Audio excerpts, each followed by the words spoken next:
हूं नेहा आपके साथ। आइए नजर डालते हैं अब तक की खास खबरों पर। अनंतपुरा थाना क्षेत्र में गोबड़िया बावड़ी चौराहे स्थित शराब की दुकान में लगी आग। कोरोना कर्मवीरों का सम्मान, 27 को 1,500 योद्धाओं का होगा अभिनंदन। जेसीआई कोटा स्टार के बच्चों ने बांधे परिंदे। राजस्थान में गेहूं खरीद को लेकर नई दिल्ली से बड़ी खबर। रक्तदान कर हाड़ौती नवनिर्माण परिषद कार्यकर्ताओं ने शहीदों को दी श्रद्धांजलि। सावरिया सेठ के दान पत्र से 7 करोड़ रुपए हुए प्राप्त। जितेंद्र मेघवाल हत्याकांड में पाली पहुंचे भीम आर्मी चीफ आजाद ने किया बड़ा ऐलान। रक्तदान शिविर का आयोजन कर शहीदों को दी गई श्रद्धांजलि। बूंदी ट्रक यूनियन की जमीन को 40 साल के कब्जे के बाद कराया गया मुक्त। चिकित्सा विभाग नहीं चेता तो आज विद्युत विभाग ने काटा बिजली का कनेक्शन। आज की प्रमुख खबरों के साथ आइए करते हैं बुलेटिन की शुरुआत। अनंतपुरा थाना क्षेत्र में गोबड़िया बावड़ी चौराहे पर स्थित शराब की दुकान में आग लगी। देर रात लगी इस आग से महंगी शराब, फर्नीचर, फ्रिज सहित लाखों रुपए का सामान जलकर खाक हो गया। 2 दमकलों की सहायता से आग पर काबू पाया गया, लेकिन तब तक सब कुछ जल चुका था। आग लगने के कारणों की फिलहाल कोई जानकारी नहीं मिल पाई, लेकिन बताया जा रहा है कि शॉर्ट सर्किट के चलते ये आग लगी है। दुकान संचालक नीलेश ने बताया कि देर रात दुकान में आग लगने की सूचना मिलने पर मौके पर पहुंचे तो भीषण आग लगी थी। दुकान में लाखों की शराब, फ्रिज, फर्नीचर सभी जलकर राख हो गया। कुछ देर बाद जब बिजली वापस सुचारू हुई तब गोबड़िया बावड़ी स्थित एक और हॉस्टल में आग लग गई, जिसे स्थानीय लोगों ने समय रहते काबू पा लिया। क्षेत्र में वोल्टेज सही नहीं आने से ये घटना घटित हुई है। लाडपुरा विधानसभा सेवा मंच की ओर से 27 मार्च को अपराह्न 4 बजे विनायक रिसोर्ट देवली अरब रोड बोरखेड़ा पर कोरोना योद्धाओं का सम्मान किया जाएगा। संयोजक मनीष गालव व अध्यक्ष खेमचंद शाखेवाल एडवोकेट ने बताया कि कोरोना काल में मानव मात्र की सेवा करने वाले 1,500 योद्धाओं को करमवीर रत्न की उपाधि से अलंकृत करते हुए दुपट्टा ओढ़ाकर तथा प्रशस्ति पत्र देकर अभिनंदन किया जाएगा। उन्होंने बताया कि कोरोना के दौरान सेवा करने वाले व बुनियादी सेवाओं को सुचारू रखने वाले सभी कोरोना कर्मवीरों का स्वागत व सम्मान किया जाएगा। इस दौरान बुनियादी सेवाओं को सुचारू रखने में सहयोग करने वाले जलदाय कर्मी, विद्युत कर्मी, पशु चिकित्सक, अखबार के हॉकर, गैस वितरक, शिक्षा कर्मी, राशन डीलर समेत विभिन्न सेवा कर्मियों को सम्मानित किया जाएगा। इसके साथ ही मुख्य कोरोना योद्धा, चिकित्सा कर्मी, सफाई कर्मी, पुलिस कर्मी, मीडिया कर्मियों को भी कार्यक्रम में आने के लिए विशेष रूप से आमंत्रित किया गया है। वहीं महामारी में जरूरतमंदों को भोजन, दवा आदि की सेवाएं देने वाले सामाजिक और धार्मिक संस्थाओं को भी बुलाया गया है। खेमचंद शाखेवाल एडवोकेट ने कहा कि कार्यक्रम की रूपरेखा इस तरीके से तैयार की गई है जिसमें एक समय में एक साथ सभी कोरोना कर्मवीरों का स्वागत और सम्मान किया जाएगा। इसके लिए 300 समाज सेवक तैयार रहेंगे। कार्यक्रम के लिए लगभग 2 माह से तैयारियां चल रही है। इस अवसर पर ड्रोन से पुष्प वर्षा भी की जाएगी। कार्यक्रम को गैर राजनीतिक रखने के लिए कोई मंच नहीं बनाया जाएगा। समारोह में किसी राजनीतिक व्यक्ति को भी नहीं बुलाया जा रहा है। प्रेस वार्ता में समाज सेवी राज सिंह, अल्पसंख्यक मोर्चा के अध्यक्ष अंशुल जैन, मार्गदर्शक नवीन जेठी उपस्थित रहे। लाडपुरा विधानसभा सेवा मंच द्वारा 27 मार्च 2022 को विनायक रिसोर्ट देवली अरब रोड पर 1000 से 1500 के बीच में कोरोना कर्मवीरों का स्वागत किया जा रहा है। ये वे लोग हैं जिन लोगों ने कोरोना के समय समाज सेवा की और बुनियादी सेवाओं को चालू रखा। उन सभी लोगों का स्वागत और सम्मान लाडपुरा विधानसभा सेवा मंच 27 मार्च को करने के लिए तैयार है और इसमें सभी तबकों के लोगों को फार्म भराए गए हैं, प्रशस्ति पत्र उनको दिए जाएंगे और पुष्प वर्षा करके ऐसा एक सम्मान करने का एक आयोजन रखा गया है। जेसीआई कोटा स्टार जूनियर जेसी विंग ने भीषण गर्मी के चलते पक्षियों की सेवा के लिए 21 परिंदे लगाए। जेसीआई कोटा स्टार की जूनियर जेसी विंग की अध्यक्ष ईवा गोयल व सचिव गीतांजलि जैन ने बताया कि जरा इनका भी ध्यान रखें क्योंकि है इनमें भी जान नाम से अभियान के तहत मूक बधिर विद्यालय में 21 परिंदे लगाए। विद्यालय के बच्चों ने परिंदों में पानी भरने की जिम्मेदारी ली। इस अवसर पर महिमा गोयल, आश्वी मित्तल, अक्षत चुग, आरव चुग, अंश, नव्या, विनायक, कविश, परम, कुहुक जैन, आव्या मित्तल सहित कई बच्चे उपस्थित थे। राजस्थान में गेहूं खरीद को लेकर नई दिल्ली से बड़ी खबर आई है। लोकसभा अध्यक्ष ओम बिरला ने खाद्य एवं आपूर्ति मंत्रालय के अधिकारियों की बैठक ली है। राजस्थान में गेहूं खरीद प्रक्रिया की स्पीकर बिरला ने समीक्षा की। बैठक में सांसद निहाल चंद भी मौजूद रहे। स्पीकर बिरला के निर्देश पर राजस्थान में एमएसपी पर होगी गेहूं और बाजरे की खरीद। स्पीकर बिरला के निर्देश, राजस्थान में एमएसपी पर सारा गेहूं खरीदे एफसीआई। राजस्थान में एमएसपी पर सारे गेहूं की समयबद्ध खरीद करे एफसीआई। राजस्थान में बरसात आने से पहले पूरी प्रक्रिया खरीद की कर ली जाए। गेहूं खरीद प्रक्रिया में किसानों को कोई परेशानी नहीं होनी चाहिए। राजस्थान में अधिक से अधिक कांटे लगाए एफसीआई। ऑनलाइन टोकन जारी करने के लिए कैंप भी लगाए एफसीआई। छोटी अवधि के टोकन जारी करे ताकि किसानों को ज्यादा इंतजार ना करना पड़े। जहां गेहूं की ज्यादा आवक हो वहां एक से अधिक ठेकेदारों को मौका दिया जाए। किसानों को जल्द भुगतान के लिए भी राजफेड और तिलंग सम से बात करें। कोटा की तर्ज पर बूंदी में भी आड़त के जरिए होगी गेहूं की खरीद। शहीद दिवस के अवसर पर हाड़ौती नवनिर्माण परिषद कोटा संभाग की फोर्स ने बुधवार को विशाल रक्तदान शिविर व वरिष्ठ जनों का सम्मान समारोह आयोजित किया।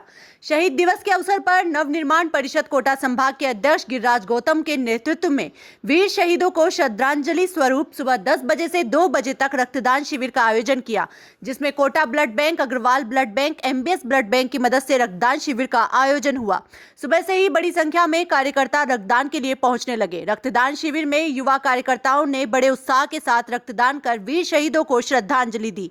इस दौरान महिला कार्यकर्ताओं ने भी शिविर में बढ़ चढ़कर भाग लिया। हाड़ौती नवनिर्माण परिषद कोटा संभाग के अध्यक्ष गिरिराज गौतम ने बताया कि पिछले 2 वर्ष कोरोना काल के कारण रक्तदान शिविर का आयोजन नहीं किया जा रहा था। इस दौरान लोगों को ब्लड के लिए कई समस्याओं का सामना करना पड़ा। इस दौरान भी कार्यकर्ताओं ने लोगों की सेवाओं के लिए अस्पताल पहुंचकर रक्तदान किया। इस वर्ष शहीद दिवस पर एक बार पुनः धारा 144 के बावजूद सरकार से परमिशन नहीं मिलने के बावजूद युवा कार्यकर्ताओं ने वीर शहीदों को श्रद्धांजलि दी। राकेश निर्मल सेन ने बताया कि शहीद दिवस के अवसर पर शहर के 26 वरिष्ठ नागरिक जन जिन्होंने विभिन्न क्षेत्रों में समाज सेवा में अपनी मुख्य भूमिका निभाई, उन्हें सम्मानित किया गया। दोपहर 12 से 2 बजे तक सम्मान समारोह कार्यक्रम का आयोजन हुआ। कार्यक्रम में इस दौरान भाजपा युवा मोर्चा के पूर्व जिला अध्यक्ष गिरिराज गौतम, निर्माण परिषद कोटा संभाग के अध्यक्ष राकेश निर्मल सेन, संयोजक मयंक विजय, हरीश प्रजापति, शुभम सैनी, विष्णु कुशवाहा, मधु विश्नोई, सुनील मीणा, सतीश लश्कर, रेखा केत सहित सैकड़ों कार्यकर्ता कार्यक्रम में मौजूद रहे। प्रतिवर्ष 23 मार्च के दिन हम रक्तदान शिविर का आयोजन करते हैं। कोरोना की वजह से हमें पिछली बार 2 साल से ब्लड बैंक में जाके रक्तदान करना पड़ रहा था। इस बार हम वापस पुनः उसी तरह से रक्तदान कर रहे हैं और इसके अलावा विशिष्ट जन सम्मान का कार्यक्रम भी है जो 12 बजे से 2 बजे तक रहेगा। रक्तदान हमारे 10 बजे से 2 बजे तक है और 12 बजे बाद हम जो सामाजिक क्षेत्रों में कार्य करने वाले महिलाएं, खिलाड़ियों, डॉक्टर्स का सम्मान करेंगे। तो सम्मान कार्यक्रम भी है और रक्तदान शिविर भी हम कर रहे हैं। हाड़ौती नवनिर्माण परिषद के तत्व से ये रक्तदान किसके सहयोग से हो रहा है? मतलब ब्लड बैंक कौन सा है? एक तो कोटा ब्लड बैंक है और एक सरकारी ब्लड बैंक से आए हैं हमारे पास, और अग्रवाल ब्लड बैंक से हमारे पास यहाँ पर प्रतिनिधि है। तीनों ब्लड बैंक से यहाँ ब्लड जाएगा उनके पास। लगभग कितना टारगेट हमारा है 150 से ऊपर ब्लड इकट्ठा करने का। तीनों के पास कम से कम 50 यूनिट से ज़्यादा ब्लड हो। चित्तौड़गढ़ जिले में कृष्ण धाम श्री सांवलिया सेठ पर सांवरिया सेठ का भंडार खोला गया। ये 1.5 माह का भंडार खोला गया। होली के पर्व पर फाल्गुन मास में श्री सांवलिया सेठ की भंडार दान पेटी से निकली दान राशि के प्रथम चरण की गणना में 4 करोड़ 3 लाख रुपए निकले थे। आज द्वितीय चरण दिनांक 21 मार्च 2022 को की गई। शेष दान राशि की गणना में 3 करोड़ 42,94,500 रुपए तक की गणना की गई। उक्त दोनों चरणों को मिलाकर श्री सांवलिया सेठ की भंडार दान पेटी से 7 करोड़ 45,94,500 रुपए की अथाह दान राशि आज दिनांक तक प्राप्त हुई। उपस्थित मंदिर कमेटी के सीईओ रतन कुमार स्वामी एवं अध्यक्ष भेरूलाल गुजर, सदस्य भेरूलाल सोनी, अशोक शर्मा, शंभू सुथार, श्रीलाल कुलमी, संजय कुमार मंडोवरा, प्रशासनिक अधिकारी कैलाश दादिज, केशियर नंदकिशोर टेलर, संपदा अधिकारी कालूलाल तेली की उपस्थिति में गिनती की गई। स्टाइलिश मूछें रखने पर जातिवादी गुंडों द्वारा मौत के घाट उतार दिए गए दलित युवा जितेंद्र मेघवाल को न्याय दिलाने की लड़ाई अब और तेज हो गई है। आज भीम आर्मी चीफ चंद्रशेखर आजाद जितेंद्र के परिवार वालों से मिलने पाली पहुंचे। उनके दौरे के मद्देनजर पाली में जबरदस्त पुलिस बल तैनात किया गया था। हम और किसी जितेंद्र को खोना चाहते हैं? गुलामी और गुलाम की कोई जात नहीं होती। गुलाम होता है, उसका एक ही धर्म होता है, गुलामी। और मैं समझता हूँ आजाद भारत में हम गुलाम पैदा नहीं हुए सब। तो जो लोग इस तरह की वो रखते हैं, उनमें से कुछ लोग यहाँ भी होंगे, मैं उनसे भी कह रहा हूँ, इंसान बनो भाई, इंसान बनो, जानवर मत बनो ना। किस बात का घमंड ले रहे हो, किस बात का दम ले रहे हो? 26 मार्च को जयपुर तक पैदल मार्च आजाद ने किया। आजाद ने जितेंद्र के परिवार वालों से मिलकर उन्हें सांत्वना दी और दोषियों को सख्त सजा दिए जाने की मांग की। आजाद ने लोगों को संबोधित करते हुए कहा कि अगर दोषियों को जल्द से जल्द सजा नहीं मिली तो 26 मार्च को पाली से जयपुर तक पैदल मार्च निकाला जाएगा। इस दौरान सोशल मीडिया पर कुछ ऐसी खबरें भी आई कि आजाद के काफिले पर अज्ञात लोगों ने पथराव किया। पाली में हालात को नियंत्रण में रखने के लिए बड़ी संख्या में पुलिस बल की तैनाती की गई है, लेकिन बड़ा सवाल ये है कि आखिर जितेंद्र के हत्यारों को सजा कब मिलेगी? आपकी बात हुई है परिवार से? प्रशासन से बातचीत चल रही है। यहाँ पर हालात खराब और लापरवाही हुई है। जो ये हत्याकांड हुआ है, इस आरोपियों को गिरफ्तार करने में भी समय लगाया गया और कहीं ना कहीं आरोपियों को बचाने की कोशिश की गई है। और जो आरोपी और भी ज़्यादा इसमें इन्वॉल्व है ना, जो साजिश में शामिल है, उनको भी बचाने की कोशिश की जा रही है। प्रशासन मांगे मानने पर जो है अपनी सहमति जता रहा है। अब प्रशासन से बातचीत करने के बाद निर्णय लिया जाएगा कि क्या किया जाए। प्रशासन ने क्या मांगे मानी दी? प्रशासन ने जैसे मुआवजे की मांग है, यहाँ पर लाश का सौदा करने वाली बात है। सरकार साबित कर रही है कि वास्तविकता में दलित हैं और दलित से ऊपर नहीं उठना चाहिए। इस घटना को लेकर उसके बाद भी अब 2-3 और घटना हुई है। दलित को ऊपर नहीं उठना चाहिए, इसलिए वो 5 लाख रुपए की 10 लाख रुपए की बोली लगा रहे हैं। आज शहीद दिवस के अवसर पर हर वर्ष की भांति इस वर्ष भी वीर खालसा ग्रुप कोटा की तरफ से रक्तदान शिविर का कार्यक्रम आयोजित किया गया।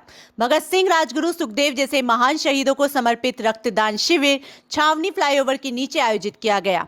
युवाओं की तरफ से शहीदों को श्रद्धांजलि के रूप में रक्तदान शिविर का आयोजन किया गया।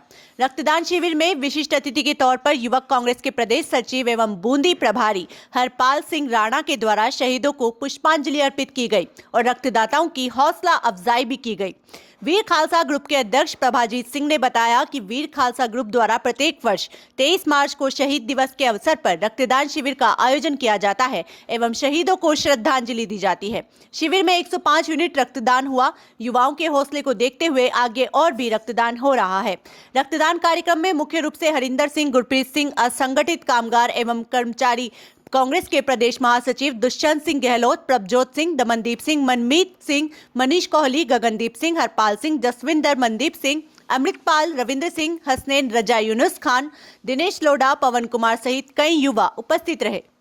आज हमने ब्लड डोनेशन कैंप का आयोजन किया, जो बहुत अच्छी तरीके से चल रहा है। सुबह से 50 से ऊपर यूनिट हो चुके हैं। बढ़िया योगदान दिया है। कोविड के बाद हमने सोचा नहीं था कि इतना होगा, लेकिन बहुत अच्छा सबका युवाओं का साथ रहा है, अच्छा होगा। कितने साल से आप लगातार ये कर रहे हैं प्रोग्राम? हमें कम से कम 5 साल हो चुके हैं तो कंटिन्यू करते हैं। हमें 5वां साल है, 5 वर्ष में लगा। खालसा ग्रुप कोटा की तरफ से शहीद भगत सिंह, राजगुरु और सुखदेव के शहीदी पर्व के अवसर पर विशाल रक्तदान शिविर का आयोजन किया जा रहा है। प्रत्येक वर्ष ये ग्रुप शहीद दिवस के अवसर पर रक्तदान शिविर का आयोजन करता है और मैं समझता हूँ कि शहीदों को इससे बड़ी श्रद्धांजलि नहीं हो सकती। हम सब मिलकर के इन शहीदों को नमन करें, जिन्होंने देश की आज़ादी में इतना योगदान, इतना बलिदान दिया हो। हम इनका उपकार, इनका एहसान जिंदगी भर नहीं भुला सकते। बस हमारी यही उम्मीद है कि हम इनके उपलक्ष्य में एक छोटा सा रक्तदान शिविर कर इनको श्रद्धांजलि अर्पित कर रहे हैं। बूंदी बाईपास ट्रक यूनियन की जगह वर्षों से लीज पर चली आ रही थी, मगर 40 वर्ष पूर्व उस जगह की लीज खत्म हो जाने के बाद भी ट्रक यूनियन से मुक्त नहीं करा पाई थी जमीन को नगर परिषद। काफी सालों तक मुकदमा कोर्ट में चलता रहा और आखिरकार 2019 में न्यायालय ने सभापति व आयुक्त के ऊपर खाली नहीं होने से पेनल्टी नियुक्त कर दी थी। कई आयुक्त व सभापति आए और चले गए मगर जमीन को खाली नहीं करा पाए। अब आखिरकार वर्तमान सभापति मधु नुवाल व आयुक्त महावीर सिसोदिया ने बेशकीमती जमीन को खाली कराने की ठान ही ली और आज अपने मुकाम के पायदान पर पहुंच गए। वर्तमान में पूरी ट्रक यूनियन की जगह ट्रक यूनियन से मुक्त करा ली गई है और नगर परिषद ने अपने वाहन को खड़ा कर जमीन को अपने कब्जे में ले लिया है। इस जमीन को जल्द ही ऑक्शन कर निकाला जाएगा और करोड़ों की आमदनी नगर परिषद को होगी ताकि कर्ज में डूबी नगर परिषद को कुछ राहत मिल सके। नगर परिषद की जो जमीन काफ़ी समय से कब्जे में थी ट्रक यूनियन के, तो अब इसका क्या किस प्रकार खाली कराया और क्या आदेश हुआ है? ये अपने सभी के सहयोग से खाली हुई है। मेरा लगातार आईजी साहब से भी संपर्क बना रहा है। उन्होंने भी मुझे पूरा आश्वासन दिया था कि इसको खाली कराएंगे। 40 साल से ये कब्जे में थी। पहले ये लीज पे थी, इनकी लीज खारिज हो गई। उसके बाद ये कोर्ट में गए और वहाँ पर इनको स्टे मिल गया और स्टे के साथ ही नगर परिषद सभापति और आयुक्त को पाबंद किया गया कि अगर ये तुम खाली नहीं करवाते हो तो तुम्हें कितनी पेनल्टी है, एक लाख दोनों की पेनल्टी देनी पड़ेगी। और हमने इसके लिए फिर लगातार सबसे संपर्क करते रहे, नेताओं से भी संपर्क करते रहे और उसके बाद सबके प्रयासों से और ये हम इसको खाली करा सके। कल ये खाली नहीं हुआ था, फिर मैंने आईजी साहब से बात करी। मैंने कहा ये सर खाली नहीं हुआ अभी, तो उन्होंने तुरंत सबको पाबंद करके और आज से कंप्लीट खाली कर दिया है। ये नगर परिषद की बेस्ट कीमती संपत्ति है। इसे नगर परिषद की जो 50-60 करोड़ का कर्जा है उससे हम थोड़ा उभरेंगे और राहत मिलेगी। ये 1996 से इस पर लीज समाप्त हो गई थी, उसके बाद से इस पर कब्जा था। मामला कोर्ट में गया था। कोर्ट के निर्णय जो 2019 में जो निर्णय हुआ उसकी पालना में मामला हाई कोर्ट में चला गया था। हाई कोर्ट के निर्णय के अनुसार हमने जो जमीन खाली करा दिया। लंबित बिजली बिल को लेकर जयपुर विद्युत वितरण निगम की चल रही वसूली अभियान के तहत कस्बे के आदर्श राजकीय इब्राहिम सामुदायिक स्वास्थ्य केंद्र को हिदायत के बाद भी गंभीर नहीं होने पर आज मरीजों की जान आफत में आ गई। भीषण गर्मी में चिकित्सालय में बिजली नहीं होने से मरीज सहित गर्भवती महिलाएं परेशान हो रही हैं। चिकित्सालय का बिजली बिल 2 वर्ष से लगभग 6,66,615 रुपए की लंबित राशि से बकाया चल रहा है। जयपुर विद्युत वितरण निगम कार्यालय के कर्मचारियों ने चिकित्सालय का कनेक्शन काट दिया। स्वास्थ्य विभाग और बिजली विभाग के बीच इस द्वंद्व का खामियाजा चिकित्सालय में भर्ती मरीजों को भुगतना पड़ा। बुधवार को CHSCC में दर्जन भर से अधिक मरीज एडमिट थे। चिकित्सालय में दिन भर अव्यवस्था का आलम रहा। आदर्श राजकीय इब्राहिम सामुदायिक स्वास्थ्य केंद्र के बिजली बिल की राशि लगभग 2 वर्ष से जमा नहीं किए जाने पर बुधवार सुबह करीब 10 बजे कनेक्शन काट दिया गया। इससे ओपीडी परिसर दिन भर अंधेरे में डूबा रहा। वहीं चिकित्सालय में एडमिट मरीजों को भी भयंकर गर्मी से 2-4 होना पड़ा। चिकित्सालय में भर्ती मरीज रामकन्या बाई धाकर, सुरेश राठौर, मांगीलाल गुर्जर आदि ने बताया कि पंखे चलने नहीं होने से गर्मी में परेशान होना पड़ा। चिकित्सालय का जनरेटर बंद रहा। चिकित्सालय में 2 जनरेटर लगे हुए हैं लेकिन दोनों जनरेटर चालू नहीं होने से मरीजों को खासी परेशानी हुई।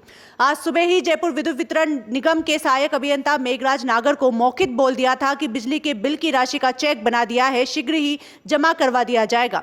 वहीं चिकित्सालय में 2 जनरेटर भी चालू कर दिए गए हैं। उक्त प्रकरण में मेघराज नागर सहायक अभियंता का कहना है कि उनके द्वारा कई बार चिकित्सा विभाग के अधिकारियों को बिल जमा करने के लिए आग्रह किया लेकिन उसके बाद भी अभी तक बिल जमा नहीं करने पर बुधवार को कनेक्शन काट दिया गया है।